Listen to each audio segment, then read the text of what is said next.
Assalamualaikum dan salam sejahtera. Kisah ini merupakan pengalaman aku sendiri semasa jadi student di universiti di utara tanah air. Semasa belajar dulu, aku aktif juga dengan pelbagai kegiatan dan program di kampus, termasuk menjadi fasilitator program dengan student baru di sepanjang minggu haluan siswa anjuran universiti. Kebetulan waktu ini, aku terpilih jadi fasilitator bersama dengan roommate aku sendiri. Seronoklah sebab ada kawan baik sama-sama kendalikan program. Lagipun untuk exposure dan pengalaman. Bila jadi fasil ni, kami kena balik ke kampus lebih awal semasa tempoh student lain masih cuti sem panjang. Ini bertujuan hadir ke kursus menjadi fasilitator.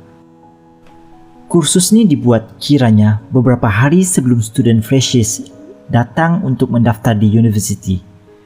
Jadi, bayangkan, college memang sunyi sepi dan yang ada beberapa orang kawan sesama fesi saja di setiap blok. College yang meriah, terang benderang, kecoh dengan suara hiruk pikuk waktu biasa, kini suram dan sangat hening. Nak cerita, kampus kami ni pula memang terletak di kawasan terpencil. Tapi landscape kampus ni sangat indah dengan pokok-pokok besar, rendang, sungai mengalir di tengah-tengah kampus. Burung berkicauan sangat mendamaikan. Tapi, sebaliknya bila matahari terbenam, suasana seram itu pula akan terasa. Satu hari lepas habis sesi kursus yang agak lewat, lebih kurang pukul 11 malam, beberapa orang fesi termasuk aku dan roommate baliklah berjalan kaki dari Dewan untuk balik ke blok kediaman. Kolej kediaman aku ni agak luas, jadi nak balik tu perlu lalu blok-blok kosong sebab Dewan ke blok aku tu lokasi paling hujung. Bila sampai ke bilik, mandi, solat isyak dan aku berbaring atas katil. Roommate aku pula pergi ke tandas. Dia ni memang jenis lama. Cuci muka depan cermin lah, shaving lah, melabur lah dan macam-macam lagi. Tengah-tengah aku nak baring tu, aku rasa macam ada orang berdiri tepi katil aku. Waktu tu aku mengiring ke dinding, jadi aku tak nampaklah siapa. Cuma waktu tu aku rasa sangat seram sejuk, macam badan aku kaku dan keluh. Kalau korang pernah experience dihimpit sesuatu ketika tengah tidur, macam itulah lebih kurang situasinya. Rasa tidak keruan, tapi nak menggerakkan badan langsung tak boleh walau seinci. Tangan pun kaku. Di tengah-tengah aku dalam keadaan tak menentu itu, tiba-tiba sesuatu yang berdiri katil aku tu pegang kepala aku. Disebabkan aku mengiring dan tak boleh bergerak dan tak boleh menoleh ke sebelah. Tapi sampai sekarang aku memang ingat perasaan tu. Tangan makhluk yang pegang kepala aku tu terasa berkuku tajam, sejuk dan runcing.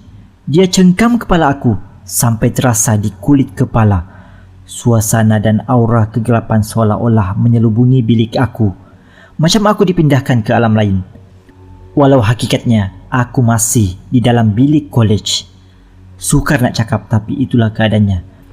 Macam kau bermimpi, tapi sebenarnya kau dalam keadaan sedar. Aku rasa ketakutan dan helpless sangat waktu tu. Lagipun roommate aku pun masih belum balik ke bilik. Aku cuba melawan untuk gerak sedikit badan. Masih gagal. Kaku seluruh badan aku.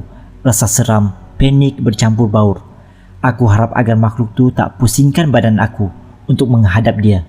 Tak mampu hadapi wajah dia yang entah macam mana rupanya. Cengkaman kuku dia pun dah terasa pedih kepala aku.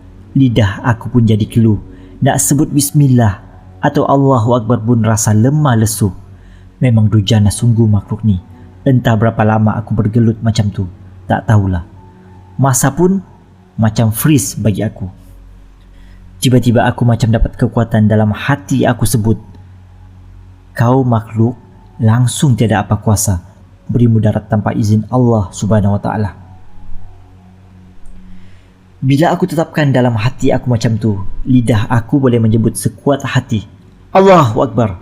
Sejenak, aku kembali hadir dalam keadaan bilik yang normal. Lampu terpasang, tiada sesiapa dalam bilik selain aku. Makhluk itu gaib. Aku terus berdiri tepi katil. Berpeluh-peluh jantan badan aku waktu tu. Kebetulan tiba-tiba roommate aku yang dari bilik air tu masuk. Tanya, "Kau kenapa? Mengigau ke?" "Pucat lesi aku tengok muka kau.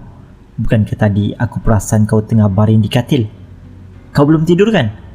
Aku cakap dan dia, "Faizal, ada benda dalam bilik kita lah tadi." Aku pun slowly cerita pada dia apa yang aku alami tadi. Muka dia berubah terus dan cakap pada aku, "Zam, kita baca ayat Quran ya. Lepas tu kita tidur pun bagi terang dan pasang MP3 bacaan ayat suci Al-Quran sampai pagi." Aku akur. Memang lampu menyala sampai ke subuh. Alhamdulillah tiada gangguan lain malam tu. Cuma di waktu pagi, kulit kepala aku masih terasa pedih. Kesan cengkaman malam tu. Aku minta roommate aku tengok kalau ada kesan cakaran atau luka di kepala aku. Tapi tiada. Hanya rasa pedih tu hilang lepas beberapa hari. Alhamdulillah, tiada gangguan lagi aku pernah alami sepanjang 3 tahun belajar di universiti itu. Itulah satu-satunya pengalaman seram yang aku sendiri alami dan bukan direka-reka. Adakah aku bermimpi? Mustahil, tapi bagi aku mungkin kerohanian agak lemah waktu tu. Solat isyak pun dah lewat malam sebab sibuk dengan program. Bacaan Al-Quran dan zikir sebelum berbaring pun lalai. Mungkin itu peringatan bagi aku untuk menjaga amal ibadah dengan lebih baik. Wallahualam. Sekian kisah aku.